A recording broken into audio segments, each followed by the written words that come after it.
Hey guys, Thatnub here.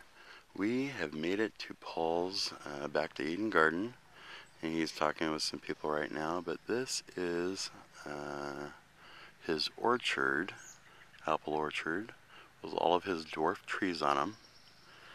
And you can see, if I can zoom in on this, I don't know if you guys can see them or not, but you can see some of the apples here have fallen. That's how he picks them. He just waits until they're ripe enough and they fall right on top of the wood chips and they don't get bruised, and he just walks around, picks them up and eats them. So that you can see how low these trees are, which is actually pretty cool. So we're going to sneak over and see if we can listen in on what they're saying. I remember when you were here last time, we were talking about you got the dwarf trees, so the apples, when they're ripe, they just drop right onto the here and they bounce and don't bruise or anything. They're bent over because the fruit's heavy. Let me show you an example here. You see, I'm going to take you a tree I just planted that has branches standing upright, which trees usually do. See, all apple trees you go to, all the branches are going up, you know, and you never see them look like this. And it's because those trees aren't, the apples don't have a lot of minerals and water in them.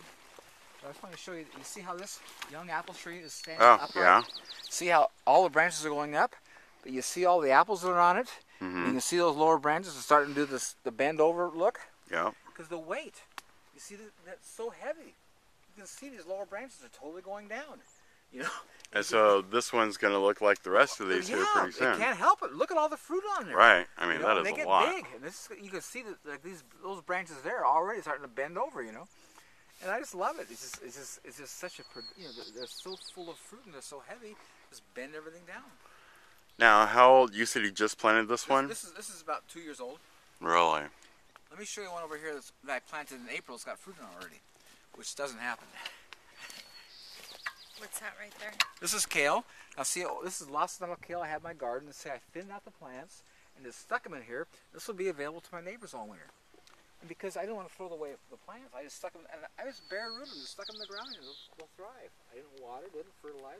This is what's so beautiful about the cover. Any place in here is available for planting. So I can plant enough in between my trees here to feed my whole community. For instance, like look over here. See into this little tree over here? All those little cucumber plants coming up. So Oh, yeah? Those are cucumbers. Oh, right here? Just plug seeds in the ground, they're coming up. Now, what tree is this?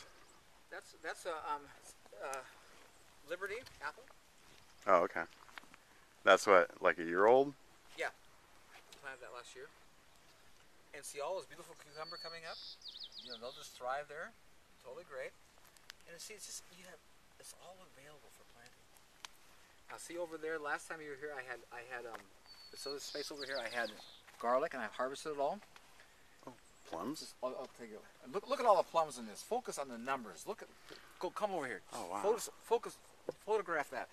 Look at all this on there. Look at the numbers. It's huge. There are There's a like lot grapes of them. on there. Yeah. Or what about like these markings? That's what Is that from them growing? This is from the water rain. It causes them to split. That's just, you know, some of the cherries we got doing is just you know, it's not ideal because that's what happens when you get rain. You shouldn't. So it's just that's fruit splitting from They're the rain. still edible. Oh, they're totally edible. Yeah, just won't look as nice, but they'll be. You can see this is already starting to get purple. You know. Right. And is this what, pears? Yeah. Right here? Yeah. Those are pears. And you see, this is a grafted one. You see how this is green, this is red. Right. See, I grafted that back there, and that's another grafted one over here. You want to show people how to graft? Yeah. Come here, I'll just show you how simple it is. See, when you get booked. Okay, so basically, I guess just start over with everything about the grafting of it. Yeah.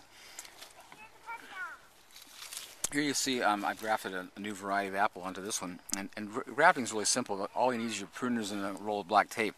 And you want to make sure that the diameter of what you're grafting is the same as what you're grafting into, because the cambium layer right below the bark is the only live part of the tree. It's that green, And so what I do is I basically butt cut this, and I cut a slot into it, and the part going into it, I cut it at an angle like that, and I slide it in, and you wrap the tape around. The advantage of tape is that it holds it snug, so it's not flexible in there, and because it wraps tight, it cuts out all the air, and because it's black, when the sun hits it, it warms, so it heals better.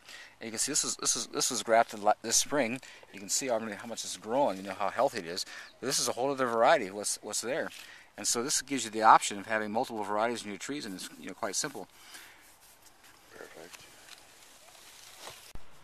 See, like right here underneath all the trees, just have all of these flowers and plants and